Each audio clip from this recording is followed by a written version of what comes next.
Talking about how economies operate and behave has always been replete with a lot of complicated terminology and mind-scrambling jargon. Why do economies behave the way they do? Well, we always leave these questions to the experts and say it has very little to do with you and me. But surprisingly, when changes take place in how economies function, we are the first persons to be affected down at a very personal level. Take, for example, the global economic meltdown of 2007. Why did it happen? Who was responsible? What can we do to prevent such happenings again? A lot of experts have spoken. Happened thousands of miles away, but yet we all felt the ripples. And as I said, so many experts have spoken. Our guest today is also an expert in the field. The aim is not to complicate the whole situation, but to some way simplify and help you understand how economies function and why do they behave the way they do. Our guest today is somebody who has a lot of experience in the field. He has been teaching banking and finance for nearly 2 decades in the US. He was the chief economist with the International Monetary Fund and is currently an economic advisor with the Prime Minister of India. Please welcome Raghuram Rajan. Raghu, welcome to our show. Thanks for having me. It's a pleasure, and I'm really excited about some of the questions that we're going to talk about. And the first one is that, it was in 2005 that you somewhere predicted that the world economy was sitting on the edge and there was likely to be a global meltdown, which happened in 2007. You kind of predicted it. What gave you the warning signals? Well, the context was the Jackson Hole meetings of central bankers. So in the audience, there was Alan Greenspan, Ben Bernanke, Jean-Claude Trichet, and others. And I was asked to prepare a speech on what had gone right in the financial sector during Alan Greenspan's era. It was about financial sector development. And this was Alan Greenspan's last conference. So in a sense, it was meant to be a celebration of his tenure. And I started out by thinking that what I'd do is talk about the glories of the financial sector, of which I was greatly convinced. But as I looked at the data, I became a little worried that perhaps the financial sector was taking too much risk, and we didn't see the extent of the risk. A lot of it was concealed. And I argued that this might be because of the incentive structures in the financial system which had broken down. And so this was the gist of my talk, and I claimed that because banks were at the center of the risk-taking this time, it might be a very different outcome from the previous crises that the world had seen, the 1998 emerging market crisis, the 2001 dot-com bust. Banks weren't at the center of that, and therefore the world could come out relatively easily. This time I feared that banks would be at the center. And of course, there was a mixed reaction to the speech. And I believe it really wasn't pleasant because it's supposed to be a celebration and you were ringing the alarm bell. It's not that I was the only one in the world who felt that there were problems emerging. But I think there is a problem in the sense that once things are going quite well, you tend to dismiss the naysayers and say, look, we'll take care of it. There's always a probability things could go wrong. What I think we tended to overlook was this time was in fact quite different because the banks were at the center. So you must have, of course, analyzed in detail as to why things happened the way they did. What were some critical reasons? Well, that's what I talk about centrally in this book, which I actually wrote after thinking that perhaps my speech in 2005 didn't quite capture the underlying deeper phenomena, because it seemed to me that a lot of what was going on was bigger than the financial sector, bigger than regulators who just stood on the side and watched. It was deeper political forces. And so this book is about outlining those political forces. For example, I think the United States often prides itself as, not having any structural problems. But I think there are deep structural problems in the United States which require reform. For example, a central fault line that I think exists in the United States is that inequality has been growing. And it has been growing not because of taxation and so on, which is everybody's points to Bush's tax cuts and says that's the reason inequality is growing. But the truth is it's growing for a much more deeper reason. a lot of Americans aren't getting the education they need to be competitive in a more globally integrated economy. And as a result, the traditional jobs they used to do with a high school degree are no longer there. I mean, auto workers, for example, the numbers are fading. So that's, I think, a deep problem. And to my mind, the entire gamut of housing credit, which was expanded in many ways by the government and through government-funded or supported entities in the United States, was in a way an attempt to combat this growing inequality. It was a sop, if you will, to those falling behind. It was saying, well, we can't increase your incomes, but here, take some credit. Buy a house. You have a stake in the future. You can, see your house price grow. You can borrow against that. You can consume. You can keep your consumption levels up. You feel wealthier. So why worry about income? And it worked. For a while, it worked. But now America is much further down, much worse off than without this tremendous expansion in credit. There are lessons to learn from this, even for India. Yeah. But I think this is a deep fault line which contributed to the conditions that resulted in the crisis. You know, it's interesting because in your book, Fault Lines, you do mention that the dysfunctional education system, which you just spoke about. And for us, that's a little surprising because we've always believed that the American system of education has always had so much more to offer, and our system is a little dysfunctional.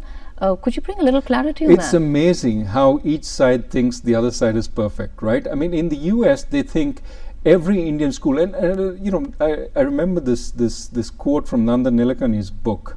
I think it was about one of his colleagues or his own son, for whom Cornell was a safety school. Actually, I misspoke. It's The World is Flat. It's Friedman's book, okay, where he argues that the education system in India is superb from this kind of quote, where somebody says, Cornell is a safety school because my son is trying for the IITs. The IITs are where he wants to get into. And clearly the IITs are extraordinarily good in terms of the quality of the students they've been producing. But the whole of India is not the IITs, and the whole of India is not the typical IIT student. There's a whole quality range. And if you look at the small local government schools where teachers, according to some studies, show up 50% of the time, and when they do show up, they're not teaching most of the time that they're there. You see there's a whole range of educational quality in India. But that's true of the US also. If you look at a ghetto school, and you find that students have to go through metal detectors to get into the school, and that in the school, once they're in the classroom, doing homework is frowned upon because you're a toady of the system. There's a whole cultural backlash against education in some communities, which is holding them back. You realize there's dysfunctionality in both systems. We tend to look at the best. We look at Princeton, they look at IIT, Okay. and both think that each other are perfect. But in fact, there's a whole host of dysfunctionalities. True, the grass is greener on the other side. Absolutely. Okay. Coming back to some other fault lines, and I think one of the root cause, of course, education being the lead, is inequities. And I want to bring you to the Indian context. We're also progressing. We have a model in which the difference between the haves and the have-nots is definitely widening. So are we setting up ourselves for some kind of ruin? Quite possibly. I wouldn't say it's a certainty, but it's a probability we shouldn't dismiss. And I think the Chinese similarly are very aware of this, the growing inequality in many ways between the coastal areas and the interior provinces, within the coastal urban areas and rural areas, within the urban areas between those who have access to the goodies, education, etc., and those who don't. I think we have similar disparities in India. And it's not just looking at our multi-billionaires and their massive houses, it's across the spectrum. And I think the answer is not necessarily go after the guys who've made it. Many of them, not all, have made it through hard work. There has been, I think, an excessive reliance on access to the government and proximity to the government in terms of licenses, in terms of natural resources, and so on. We need to change that, and that will change over time as we become more transparent. But I think we also need to focus on the big disparities that are building up between rural areas that haven't benefited from the growth and the urban areas. Within rural areas, those that are distant from towns and those that are not connected. Right. And to my mind, I think the Naxalite movement that we talk about is feeding into a combination of a lack of participation in growth as also gross misgovernance, which are tied because it's because the schools aren't working that in fact people don't have access to a decent education, that they can't actually participate in the larger growth. I think we have the tools to fix this. I think things like technology, things like the infrastructure build out, if we build roads right through connecting these areas, that will help a lot in bringing the goodies from the world economy, from the urban economy to the rural areas. But also we need to do basic improvement in services, in things like education. The schools have to function, and for the very poor. And I think there are elements in what we're trying to do. The Right to Education bill has some good elements. It also has some very retrogressive elements, which have the tinge of the old license permit Raj. We need to increase the competition to provide services to the very poor, which means the poor should have more choice. And they should have the ability to exercise that choice. That is what we should strive for. One element I think that could be very important in this is the unique ID scheme. If we can give people IDs, but also then use that as a means to make selected transfers to the very poor, and then give them the money power to exercise their choice, that will empower them far more than by simply, saying we're going to give you these services, we're going to give you those services without actually having an effective delivery system. So I think we're working. I think there is a recognition right from the very top that there is inequality, and inequality is going to hurt us. But there are different approaches to solving it. And there are some wrong approaches. One is, let's mandate a whole-scale redistribution in the system, which could distort incentives across the line. Why do you say that? Well, I think one of the things we have going for us now is, for the first time in India, making money is not a crime, especially making money legally. And I think you have a whole flood of entrepreneurship emerging. Just the other day, I read in the Economic Times that an Indian firm was setting up partnerships in Turkey. Which government would have thought of setting up partnerships in Turkey or doing mergers in Turkey? True. But our entrepreneurs are doing that. It's the wrong time to say don't do it. We have a resource, our entrepreneurial spirit, that not many other countries have, and people are hungry. Don't sort of crush this by now overburdening the system with a whole sort of set of taxes and this and that. We need to grow, while recognizing that while we're growing, we can't let the disparities get too much. So a modicum of redistribution is warranted, but let's redistribute in clever ways. Let's not redistribute in the old ways, which entrench the vested interests, make the local government official a supremo over the poor. Act as if the poor deserve to be told, as opposed to allow the choice. That's the difference we need to make. And you talk of entrepreneurial spirit. They say in India, if you're an entrepreneur, it's not because of the rules and regulations, it's despite them. It's despite what the government gives you. That's well, there is unfortunately some of those claims. Now, I actually believe that many of the things the government did in the past, unwittingly or wittingly, have helped create the kind of vibrancy we have now. Now, for example, Nehru's focus on building out the IITs. We didn't use the IITians. I'm one of those we exported. Hopefully, I engage. But the point is that a whole lot of people were exported. We didn't use them, but eventually we found a use. We found that here were the people who could start the IT revolution in India. Here are the people who could start the manufacturing revolution. Here are the people who helped the pharmaceutical revolution. Similarly, our public sector firms. They created the genesis for capacity in many of these areas, which are now seeding the private firms. I mean, Mr. Narayan Murthy worked in a public sector firm for a little while before he went and did. So I think across the board, you can see that there have been benefits. That is not to say that the old ways are the best ways. I mean, there's sometimes a tendency to say, no, I think the thing is we somehow allowed the private sector to emerge, and then it took a life of its own.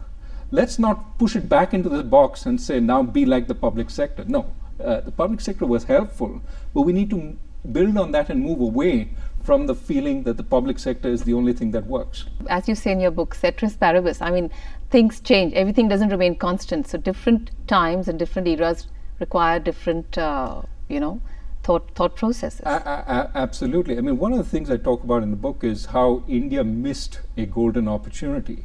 In the 1960s, when Korea was opening up, when Taiwan, I mean, these countries didn't actually open up the domestic market so much, but they forced their domestic entrepreneurs to export. Now, India coddled the domestic entrepreneurs just like those countries did, but didn't force them to export. And so India didn't participate in the export-led growth process that allowed some of these other countries to take off. Now, that was a missed opportunity. But in the 1990s, when we opened up, we had a big enough domestic market that we didn't have to focus solely on exports. We could grow by expanding the domestic market also. And as a result, our late opening up has allowed us to follow a different path. India is one of the few countries that is following a more balanced growth path and is successful at it. These other countries followed the export-led growth path, and now they have a problem. They're too dependent on exports, and they have to do a second transition, that is switch back to developing the domestic market. India doesn't need to do this. So it's in a better position. It means that those advocating that we now move to the export-led growth path are about 20 years too late. Right. We don't need to do that. We can follow the path that we're following. We don't need to undervalue our exchange rate. There are lots of things we are doing well. Let's take note of that, understand we're in a different situation, but understand that there are things we need to do. Okay. As you say that, Germany has shown by example that it's not incomes but consumptions which fuel growth. Consumption is very critical. But it's also consumption which led the American economy to be where it is. So how do you address this challenge? Well, I mean, ultimately, there is a sense in which the golden mean is best, right? I think what we had in the United States is a tremendous push for consumption, partly, to address the problem that incomes weren't keeping pace, and so you were pushing consumption as the answer, and people were happy, except if you're consuming without income growing, it means you're building up debt. And if you're building up debt, eventually... Yeah, it's going to crumble sometime. It's going to crumble. Yeah. Now, in the US, it's public debt is not the problem, it's private debt which is the problem. Too many households are over-indebted and being dragged down because of the housing debt that they've built up and the other debt, credit card debt, auto debt, so on. So I think this is a time the United States has to pull back, read the tea leaves, and understand that its path of growth, consumption-led, was a little too focused on something that was unsustainable. At the same time, countries like Germany and Japan have benefited tremendously from the export-led growth model and have not felt the need to move away. But they are excessively dependent now on exports. For example, Germany, who's been buying Germany's products? It's been countries in Europe who are now in trouble. Greece, Spain, Portugal, these are the large importers. Ran large deficits and are now in trouble. So who's going to buy Germany's product? For a while, it was China with its mother of all stimulus packages that it had recently. But eventually, that is also going to be, start drying up. With countries so dependent on exports, somebody has to be an importer. Who is going to be that importer? If there aren't any, well, the exporters also have to reform. So the importers, like the US, have to reform because it's unaffordable to continue importing at the scale that they were. The exporters also have to reform because if there's nobody to buy your stuff, eventually you have to create demand at home. Raghu, I want to come to your advocacy for consumption. Now, of course, you say there's a golden mean, but somewhere for a country like India, we are traditional savers and small savers. To change the economy or change the people mindset into becoming consumers, A, isn't that going to be difficult, and B, isn't that dangerous? So it's not something we need to do at this stage. I think India is actually fairly balanced, and the way we've balanced it is by investing tremendous amounts. So demand in India is very strong, and it's composed of consumption, which is high relative to other Asian economies, but not excessively high. I mean, it's for a developing country, we save a considerable amount, which is a good thing. And those savings are largely financing our investment. So on net, how much we borrow from the rest of the world is still relatively small. We should keep it small. Okay. We shouldn't expand it, because exposing yourself to foreign capital too much can be dangerous. We've discovered that time and again. So we need to be savers. I'm not under any circumstances, and we will be savers, because what is going to happen over the next few years is we're going to have the demographic transition. More and more Indians are going to be working as a proportion of the of the population, and those workers are going to generate incomes and are going to save more of those incomes, and as a result our savings rate will go up, our capital per worker will go up, all of which will result in more productive workers and therefore more income. So in many ways, I think if we don't mess things up, India's growth is baked in for the next few years. What we have to worry about is go back to what we talked about earlier, that the political forces don't get overwhelming. And the way they could get overwhelming if we allow disparities to build up, because then the incentives to continue on this pace, on this process of reform and growth, are going to diminish, because so many people are being left out of it. Again, I say the wrong way to address this problem is by just focusing on redistribution. We need to give those people capabilities. And the way to build those capabilities is to give them access to the modern economy by building roads to them, by giving them access to markets, to telecommunication, but most important, to education and healthcare, which will allow them to be fully productive citizens in the India of tomorrow. I fear that on some of these dimensions we're not doing enough. And I think a whole generation is growing up with not enough, and when they enter through this demographic transition into being young adults who can work, I think their contribution to the economy would definitely not be in proportion to what is expected. You're absolutely right. I mean, take the simple issue of malnutrition. I mean, it is a travesty that in this country we still haven't solved the problem of malnutrition, while in many countries in Africa which are poorer, they have solved that problem. And it's not just a problem of the poor. There are middle-class families which have children who don't have adequate nutrition. True. And malnutrition is deadly, because it stunts brain growth into not just this generation but forever. Yes. So you're creating a bunch of people, a group of people who will not be capable, even with the best aids, resources, of participating in a more global economy. And I think that's a problem. So we need to tackle this, on a war footing. And, there are, of course, schemes and so on. We need to have more of them, think of innovative ways of doing this. And this is where I think our government has to have the same kind of mindset that the private sector has, which is we need to keep experimenting, try different stuff, find out what works, not by theory, but by practice, and then roll it out on a really large scale. And again, there are lots of experiments in government, some of which are quite successful. We need to do more of that, because that's where we're going to get the vibrancy that we need. True, and somewhere to ensure that this demographic transition is a demographic dividend and not a liability. No, you're right, and it could very easily become that if we have a lot of youth in rural areas who are not finding jobs that are adequate, even while we're expanding their ambition by showing them pictures of these wonderful things that are available in the cities. A double whammy. Yeah, you have people who are now frustrated and have no path to climb. Very true. And this is again why I say redistribution cannot be the full answer, because people who are ambitious are not going to be happy with goodies just given away. They want to earn it for themselves. They want the jobs, which means we need to go in a first-rate way into building the roads, building the access, so that these people can benefit from the global economy. The American example, what does it say for free enterprise? Is it the doom of free enterprise, or is government control critical again? No, I think the critical issue is the interface between government and the private sector. And this is where I think people have their interpretation of this crisis wrong. This crisis is not about the private sector failing.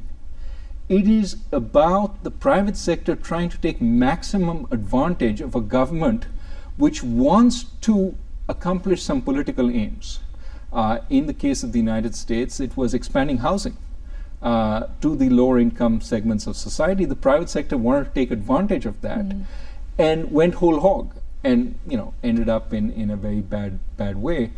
But it's that interface that we need to manage, that the private sector is always going to look for an advantage.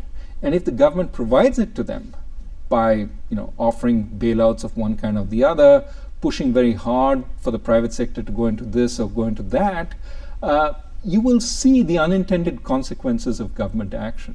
The government has to understand how far it needs to get into things.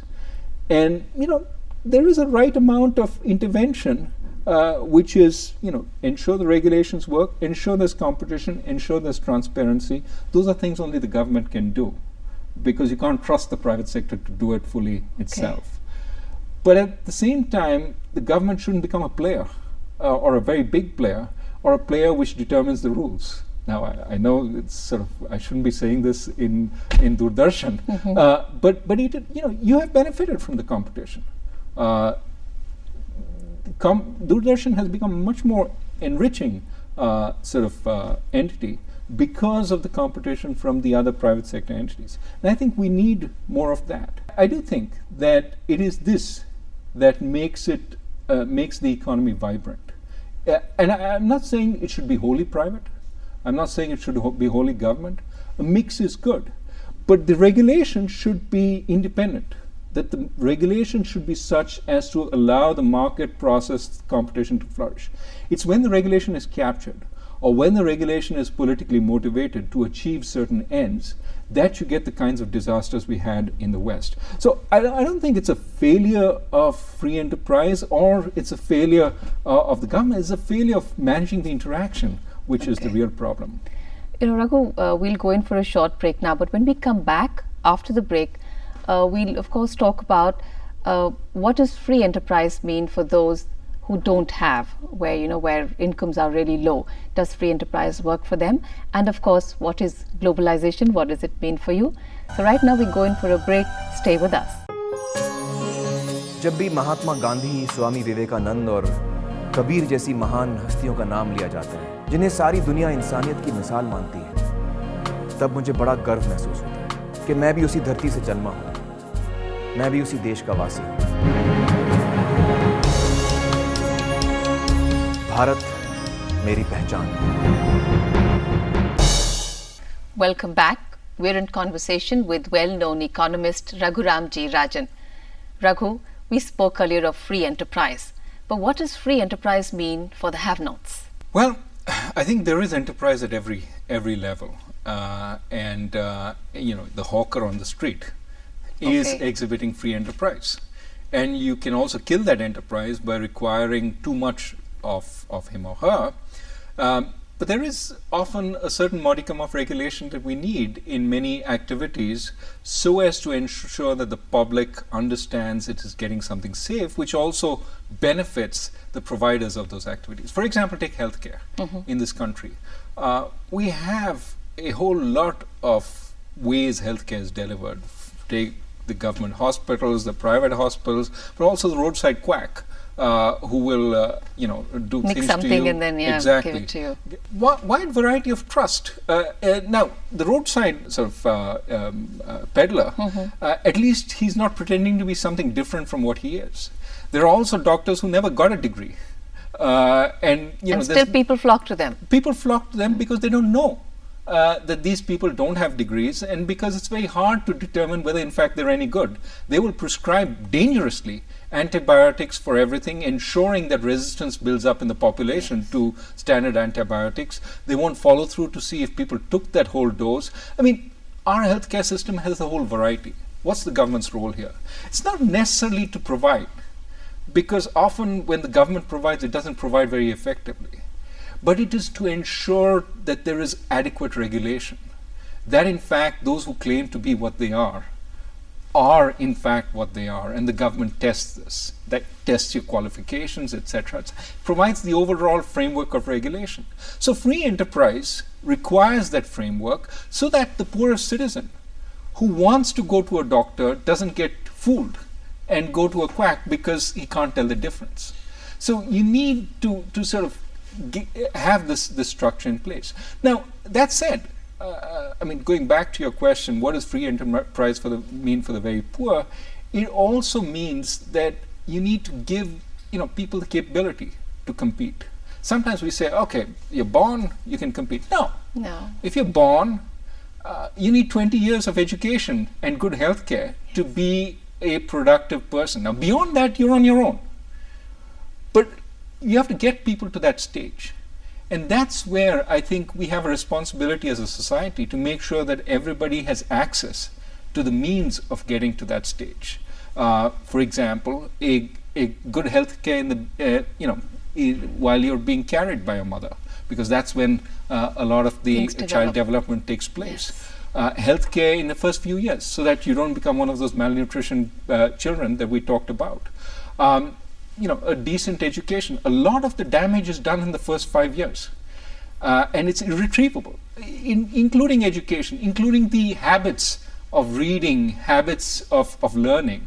So if we can give people the right structure, at least for a while, till they become capable of thinking on their own, you can't determine what they become as a society. That would be too paternalistic. But you need to allow them the opportunity till a certain age. That, I think, is what it means for the very poor. Access to building capabilities. And we need to do that all around for all the reasons that we talked about. True. That means some way to understand that free enterprise is a concept which works, but which needs to be guided and nourished with certain, with like an overviewing authority, not in terms of being able to control that, but to see that free enterprise delivers what it's supposed to deliver, and wherever there were skews, to kind of somewhere have checks and balances. Yes, I think it goes in the same way as democracy, right? That democracy can be anarchic without checks and balances. Checks and balances, for example, which determine what are the objects of democratic discourse. What are the things that you should not be raising, which are akin to crying fire in a crowded theater. You don't cry fire. It's free speech, but you don't do it. So similarly in democracy, there are checks and balances which determine what are the things you can do and what are the things you can't. Similarly in a free enterprise system, I think there's an overall structure which says, yes, you can compete, but competition has to be fair. Fair in the sense that you don't use underhand means, illegal means, things that are not allowed, things that are not transparent. And the whole purpose of regulation and structure is to create that environment where there is transparency, where there is adequate competition, and then let it run. Like a level playing field. Exactly. Somewhere. That's you got the exact right analogy. We need to create that level playing field, which also means that people start at very different levels. You need to bring them up to that level playing field by giving them the opportunity to develop their talents. And that's where I think the government has a role in providing for, not necessarily providing. Providing for is different. You ensure that people have access, but you don't necessarily do it yourself because you may not be the best to do it. So that, I think, is the kind of structure that we need to try for. Definitely. Coming now to globalization. What do you mean by globalization? Well, it's a complicated. Very simply, I think it means that we are a global village, that competition flows across borders, trade flows across borders, investment flows across borders, that a good produced somewhere in a village in India can reach the most sophisticated house in Manhattan and be consumed, and vice versa.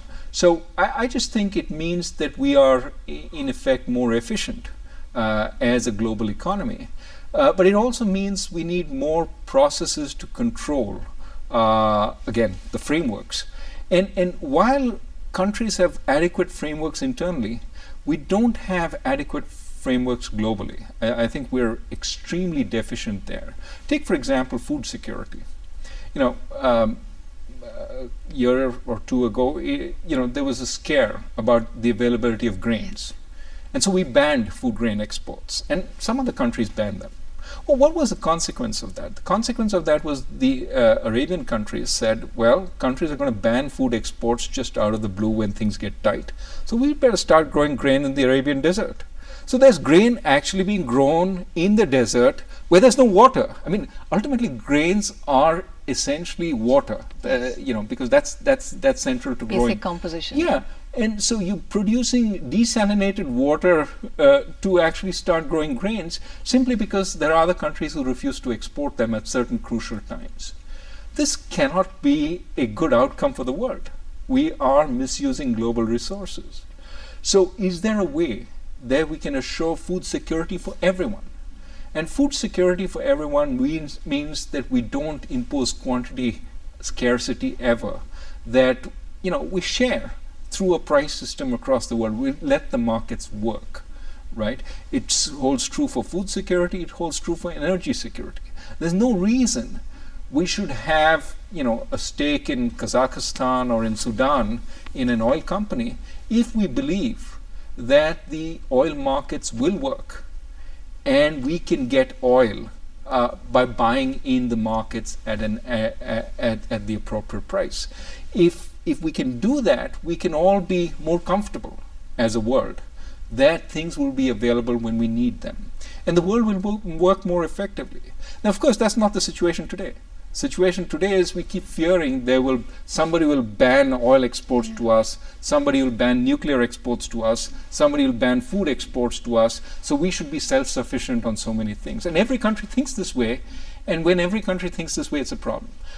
We need global agreement that we will not have these bans, and those agreements, we have to find some ways of enforcing them. There's no dialogue going on this. I mean, there's absolutely no dialogue. And we need more. I think somewhere there is this lack of belief or faith in the abundance or availability or life of tomorrow, that we say, okay, it is for today, so we need to conserve, we need to control, we need to ban. And I think when we stop thinking or feeling or viewing abundance, we start feeling the scarcity. Yeah, no, and I think we overplay the scarcity sometimes. Technology is good enough that if we let the market forces work, there will be enough around the world. I mean, at some level, if grains are short enough, you'll stop feeding the pigs on the pig farms in the US and move the grains to where they're more needed. And that'll happen through the market price system. But we need to let it work. And unfortunately, through bans, just through intervention on a big scale, we distort the system immensely. I mean, there's no reason why food prices in India should be as high as they are right now. I mean, a more reasonable market system over time would help deal with this, would iron out the peaks and these things, which, I mean, some of this is because of international, price rises, but some of it is because we don't manage the process as effectively as we could. And do you feel because of a lot of government intervention? Is that also the reason? Well, it's not so much a lot of government intervention as sometimes we make the wrong decisions on these things. We import when we shouldn't, we ban when we shouldn't, and we create the wrong incentives for our farmers, all the time. I would say a smoother process of letting market forces work, not understanding when market prices are high, it's telling us something about the worldwide availability and domestic availability of a commodity, and allowing those differences to be arbitraged away, so to speak, by international markets would actually in many ways create smoother prices in India than we have now. I think many countries have moved away from trying to manage food as much as we do. And I would say that perhaps we should study the experiences a little more and understand that maybe in that lies a better process. So increased globalization, these interlinkages, the world becoming flatter, does that make world economies riskier or stronger? Bit of both. Bit of both. You're exposed to a fire that takes place in the United States. That was the global financial crisis. Yes. But at the same time, India now nearly 30-40% of GDP is produced by a combination of exports and imports. We benefit tremendously. I mean, you look at the shops, look at the variety of goods they have. Not all these goods are made in India, and we get things that are manufactured much more cheaply elsewhere, which is to the benefit of our consumers. So I think the benefits and their costs. I think on the whole, if managed well, it has to be beneficial. That's what economics tells us. The key here is management. And so wherein would lie the management? Political will, global political will, where would that lie? Both. I mean, there is a domestic willingness, domestic need to accept that growing openness is to our benefit. And in India, there's a lot of openness which has emerged over the years. Some of it by stealth, some of it directly. But there's still some areas where we vociferously oppose openness without sort of, accepting that by and large, openness has been very beneficial in most of the areas where it has emerged in India. So what are the areas we oppose? Well, for example, the press. We oppose openness. We still want to control it, somehow thinking that if foreigners come into India, suddenly every Indian will be convinced by the foreign press. And that's ridiculous. We have a vibrant, domestic press. Yeah. And there's no chance. There are more, competition is in general good. And it's unlikely that we will all see all the newspapers sold to one entity somewhere who'll now craft hearts and minds. That's just unlikely given where India is. So but I think in general the notion that we first need to get foreigners when they come in to partner with a domestic entity for a little while, that seems to me just a way of letting the domestic entity get some rents, because down the line what happens is the partner always buys out the domestic entity at a high price. Domestic entity gets lots of money, goes away and plays somewhere else. It's not that we're getting a lot of capabilities this way. It may have been true way earlier. There are other ways of gaining capabilities, and I think we should revisit many of these issues which are ways of giving rents to the domestic players, instead of focusing on making the producers richer. Let's make our consumers wealthier. Okay. Tell me now, I want to come to the comparison between India and China, which happens very often. It's the two new emerging growing economies of the world. Where would you place the two vis-a-vis each other also? Well, China is 3 times or 4 times India's size in terms of GDP. Approximately, we're getting closer and closer in terms of population. That means their per capita incomes are also about 4 times India's. I think China had a 10-year head start in the process of liberalization. It also has done much better at building out the infrastructure. Now, in some ways, building out infrastructure should be a no-brainer. But in India, and I think for good reason, it's more difficult, partly because I think the bottleneck here is land. And acquiring the land in appropriate ways. And I think if we solve it the right way, we may actually have fewer problems expanding out than China has. China did it because it could, to some extent, run roughshod over its farmers and acquire the land and expand out its infrastructure. And it's got beautiful infrastructure, which has benefited the rural areas, which are now again getting connected to the global economy. The Chinese thrust into the western provinces, I think, is something that we should learn from, because it's a way we could integrate our northeast provinces, our northern provinces back, and of course our central western, into the coastal areas which have benefited tremendously, the south and the west. If we could just integrate, we would bring a whole lot of Indians into the global economy. That means infrastructure, roads, railroads, air, and telecom. These things are the way to connect. We need to build out in a much more explosive way. I think China is finding it harder to deal with the political consequences of the fact that China is in many ways a varied country. The Uyghurs in the northeast, in the northwest are quite different from the Han Chinese.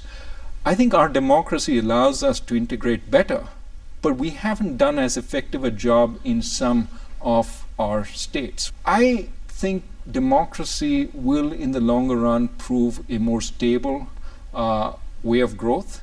And we've proved to some extent that we can grow despite our democracy.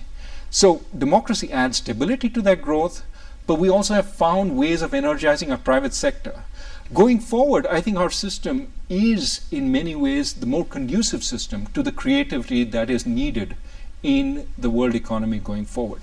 They're trying to achieve that. The Chinese are trying to achieve a greater modicum of creativity. But ultimately, I think it will require democracy, which will require them to challenge the one-party system that they have. That challenge they will have to meet at some point. It's going to be a phenomenal challenge. They may grow rich before they meet that challenge. For India, we've met that challenge. And therefore, our process of growing rich hopefully will be more stable. It's not that we don't have problems. So I think we're following different paths. We each have different challenges. I think it would be to the world's benefit if both countries grew fast for a sustained period of time. And we would benefit from ties with China. Of course, there are geopolitical issues that we always keep thinking about. But I think that in the medium term, in the long run, both countries, if much richer, would be able to work with each other much better. And so, to my mind, economic progress for both countries is in our interest, and standing one off against the other, the different patterns of growth, export-led on one side, domestic demand focused on the other side, democratic, less democratic, or even non-democratic, infrastructure built out forced, infrastructure built out held up to some extent by the political processes. Different problems. I think we can learn a lot from each other, I think. We can learn a lot from each other. We can hold each other up as examples. They hold India up as examples of how to create, software. They want to learn to emulate. We should hold them up as how to create manufacturing and how to bring the interior provinces in to the process of growth. The physical process of integration rather than the cultural and emotional one. Exactly. Great. Raghu, one quick last question. You also say that India, the kind of model it's following for economic growth is something, if it done correctly, can be a role model for the world. How do you see India in the next 10 years? Well, I'm optimistic. And I say India can be a role model for two reasons. One, India has not focused on that export-led growth path, which almost every other successful East Asian country has followed, right, since World War II. So it's a different model. It's a model which involves some of the same basics, but down the line is much less reliant on the world growth for its own growth. So that's one. The second thing that I think that's very interesting about India is it's done this with democracy. If you remember, there were 10 years ago, Lee Kuan Yew from Singapore was saying India can never grow with its democracy. And we have shown that he was and is wrong. That India can grow at close to Chinese rates. I mean, we're talking a percentage point or two, which I think could be raised in the years to come, with democracy. And ultimately, this is, in my view, a much more stable form of growth. It is a lesson we can impart to countries in Africa, which are now thinking about how they should grow. That there is a domestic demand-led democratic process of growth which doesn't involve suppressing your workers, doesn't involve sort of creating artificial competitive advantages, and which doesn't involve a necessary transition down the line to something more democratic. We can grow while being democratic. And if people enjoy democratic rights for their own virtue, then this is in many ways a more humane, civilized process of growth. And so I think it's too early to celebrate. We're still a poor country. $1,000 per capita is still poor. But 10 years down the line, if we grow at this pace, and there's no reason why we shouldn't, India's, with all the benefits to India that we've been talking about, then maybe 10 years down the line we can say it's possible to reach middle income by following the democratic process. And that, to my mind, will be one of the biggest lessons we can impart to the world. There is an Indian way of growth, which is unique and which is civilized. Great, Raghu. Thank you so much. Here's to democracy, here's to equity, and here's to growth. Thank you for taking time out to be with us. It was a pleasure speaking with you. Thank you. Thanks very much.